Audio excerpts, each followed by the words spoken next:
Oh, there we go. Hey everyone, it's Brennan Martins, and I'll be doing a talk for the vanPS on the bizarre history of early fish evolution. Now, recently I finished a small university course on this subject, and I kind of whipped this up last minute, so it's kind of rushed, and if I make any mistakes, that's why I kind of actually finished it a few minutes ago, so I have no practice, but I'm sure it'll go fine. Um, so let's dive into this very awesome topic.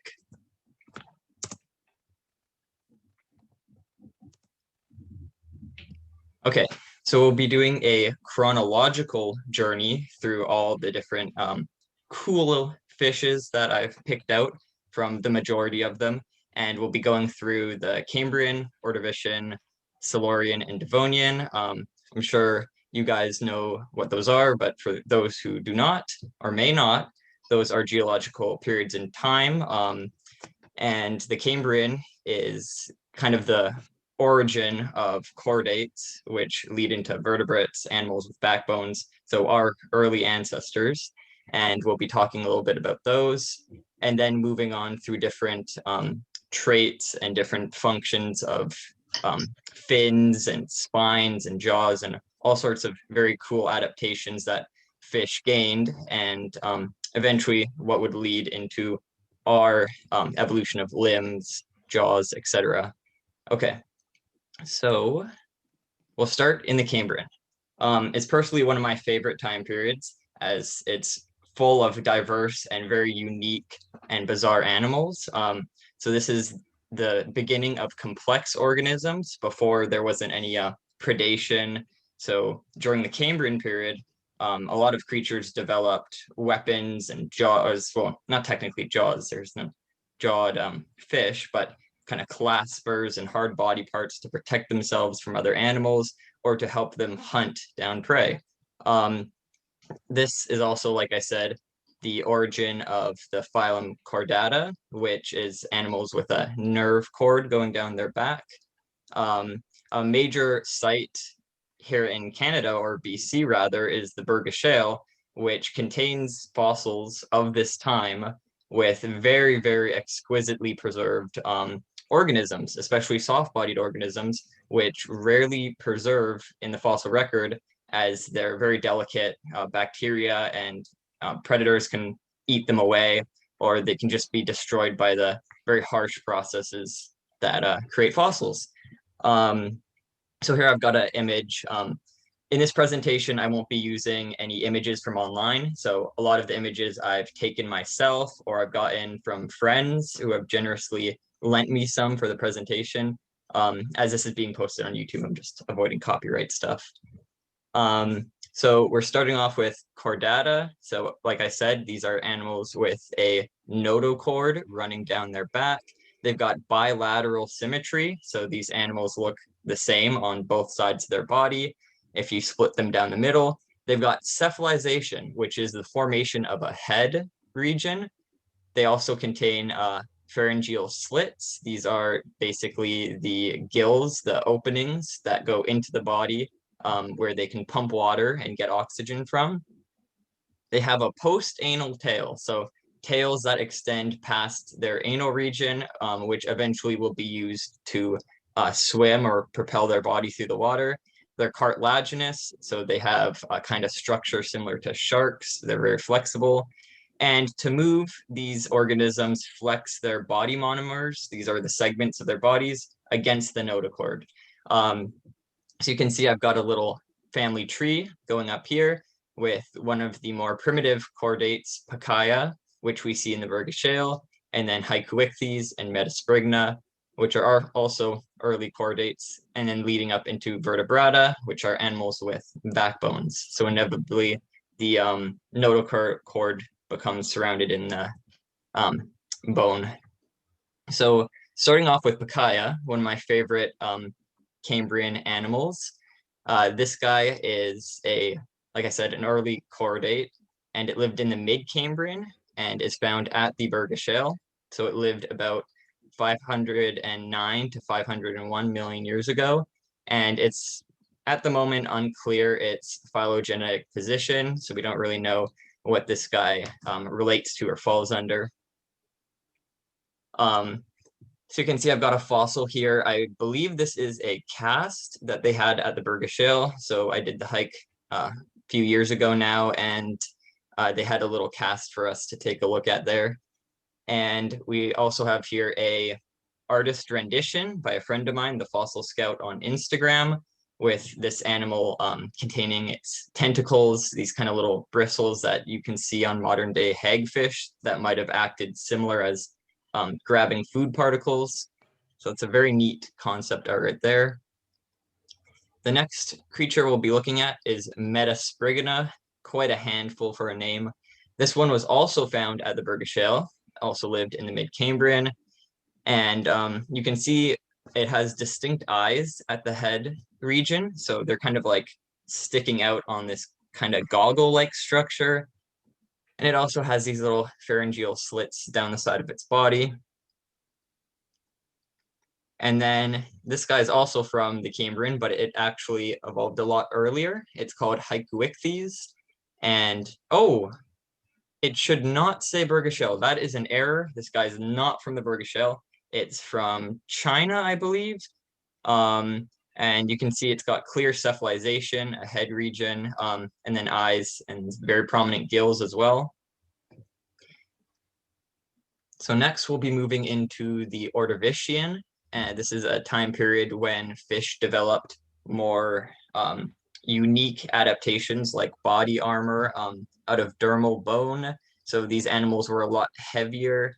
And this is the actual appearance of fishes.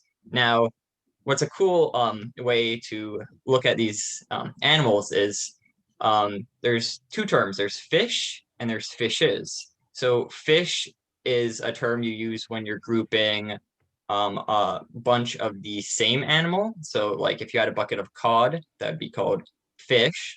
But if you had multiple species in your bucket, cod, pike, etc., those will be referred to as fishes. So throughout the presentation, you'll see me saying fishes instead of fish, and that's why. Anyways, so these animals have a lateral line system. So this was developed during the stage where fish have this kind of nervous system line going down the side of their body, and that detects pressure changes in the water. So if something's large is swimming towards them, they can feel it before they see it.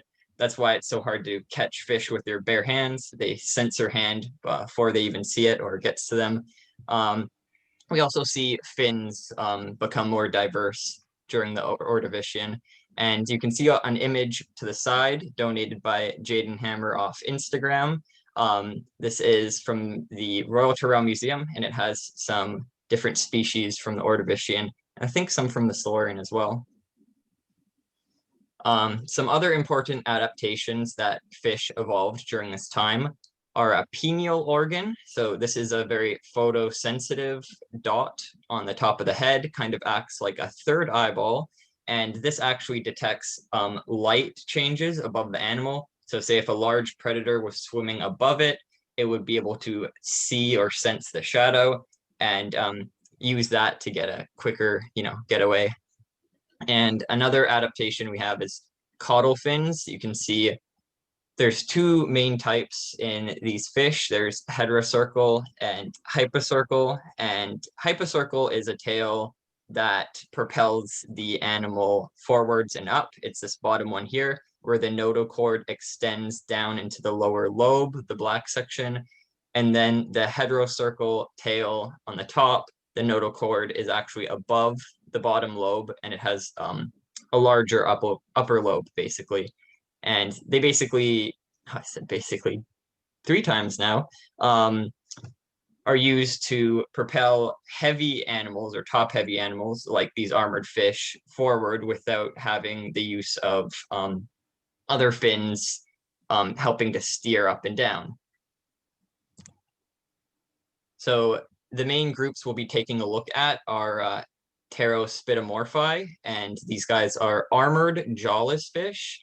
The 3 major groups we'll be looking at are Arandaspida, Astraspida, and Heterostraci.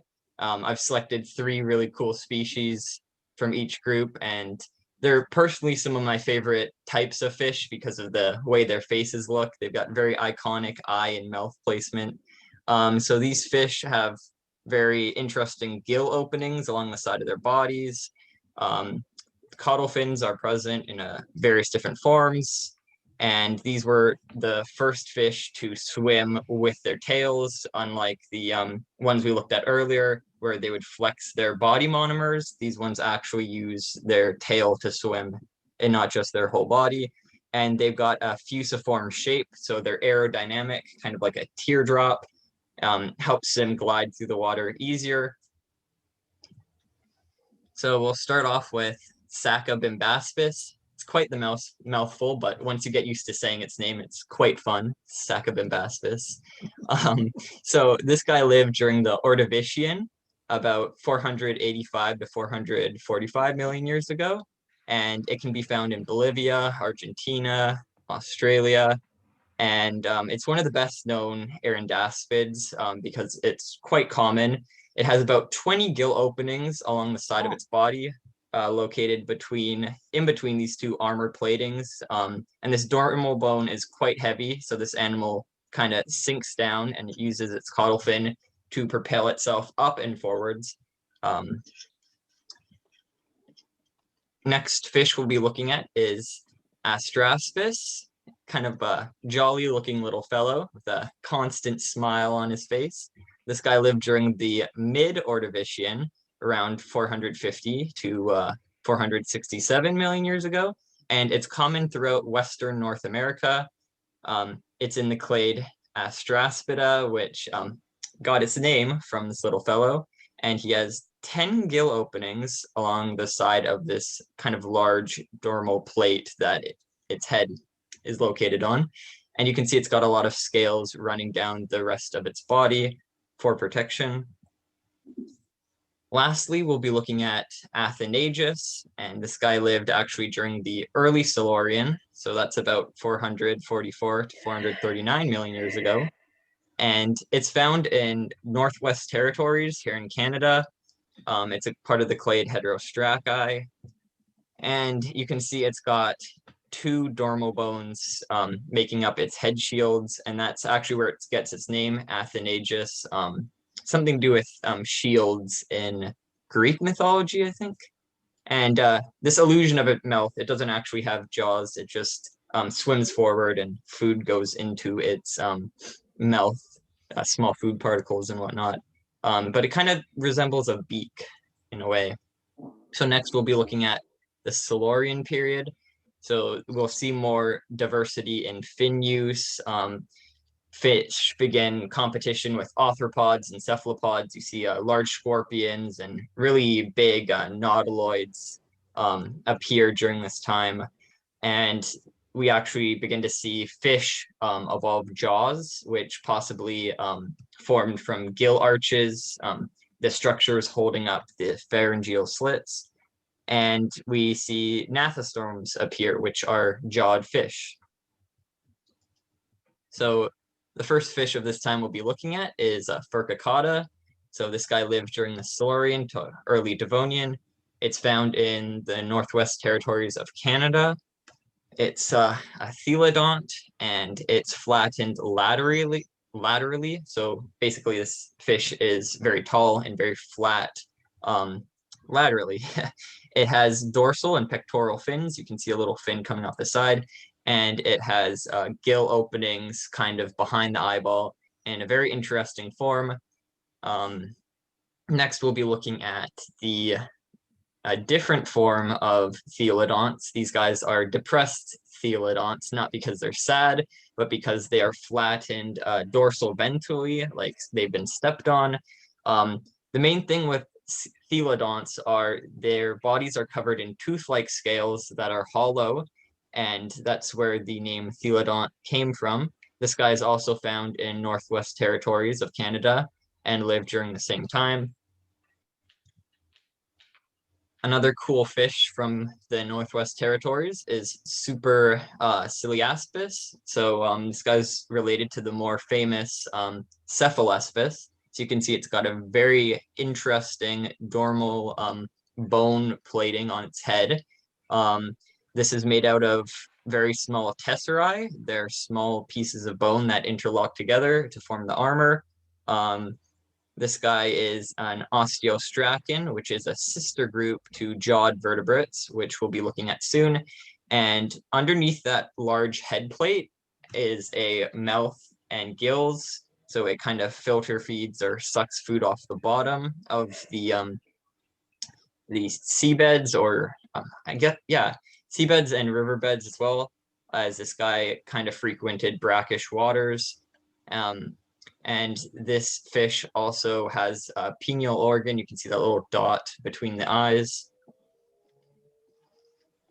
So next we'll be looking at the Devonian period.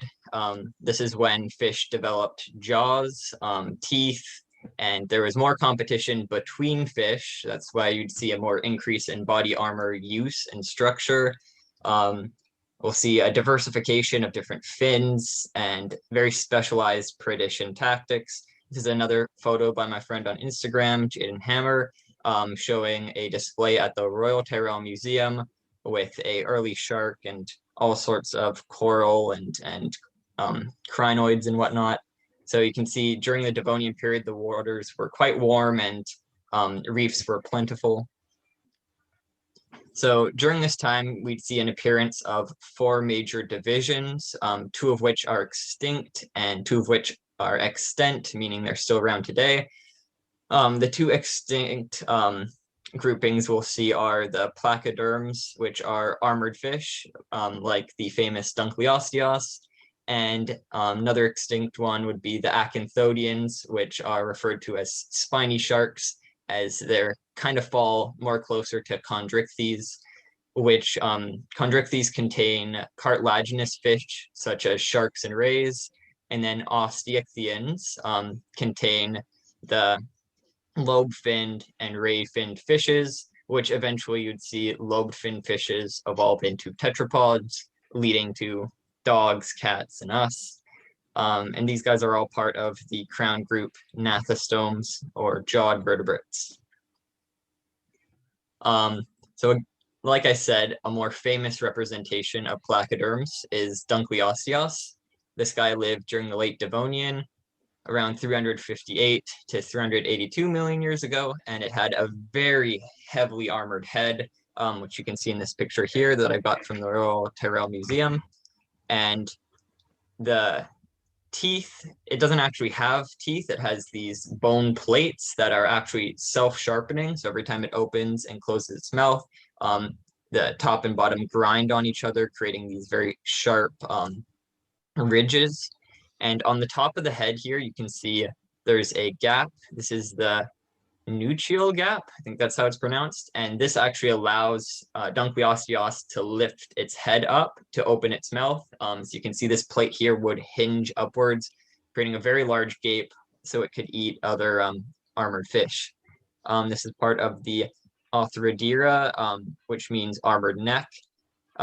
Thanks to that gap and the armor around its neck, which is on the back of its head right there.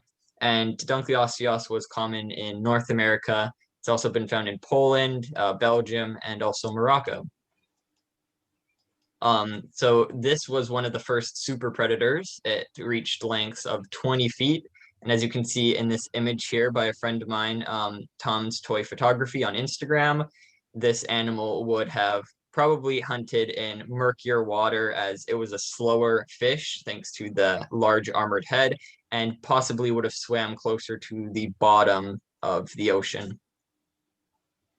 So we got another image here from Tom on Instagram, which is very beautiful representation of a fish we have here in Canada, the Bothyrolepis. And this guy lived during the Devonian period as well, the late Devonian, and it had these very characteristic kind of armored spiny fins protruding from the sides of its round body. And these may have been used for movement, possibly to push itself up from the water or from the sediment, as well as bury itself.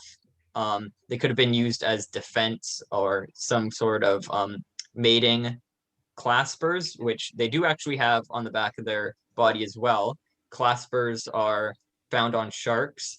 And unlike these larger fins on the back, they're closer to the tail, the butt end. And these are some of the first fish to fertilize their eggs internally. It's a member of the Antiarchaea, and this one's both fresh and marine. So their fossils have been found in kind of river formations as well as deltas and along the shorelines. And these guys are very common worldwide. So they've basically been found on almost every continent. So I've got some representation here of fossils and casts of this animal. So this here is a fossil. I think this is at UBC that I've got a photo of from a long time ago. And then some casts from John Pham from the Vancouver Paleo Society that he brought in for one of our meetings. And this cast shows it a lot better than the fossil. You can see the armored fins and this kind of eye hole area where it's both its eyes would be located. And it kind of has an interesting hexagonal pattern of armor on its back. So lastly, we'll be taking a look at the acanthodians. These guys are often referred to as spiny sharks due to their spines being present on the bottom and top of the fish. And these guys lived in the early Silurian to the Permian, and their reign, they've actually existed for around 150 million years, which is quite a long time. If you look at Tyrannosaurus rex, it was only alive for about 2 million years. So these guys were quite successful. They're stem chondrichthyans, or they may be a split between chondrichthyans and the lobed and ray fin fish, as they haven't really been placed specifically in one or the other. They also have tooth-like scales around their mouth, so these are classified as some of the first teeth, which kind of links teeth and scales to having some sort of homologous structure with each other. Again, these guys are also found worldwide, and they've got a characteristic blunt head with a large eyeball. And well, that concludes my presentation. Thank you guys all for joining. It was quite fun to make it, and I hope you guys learned a thing or two about early fish evolution.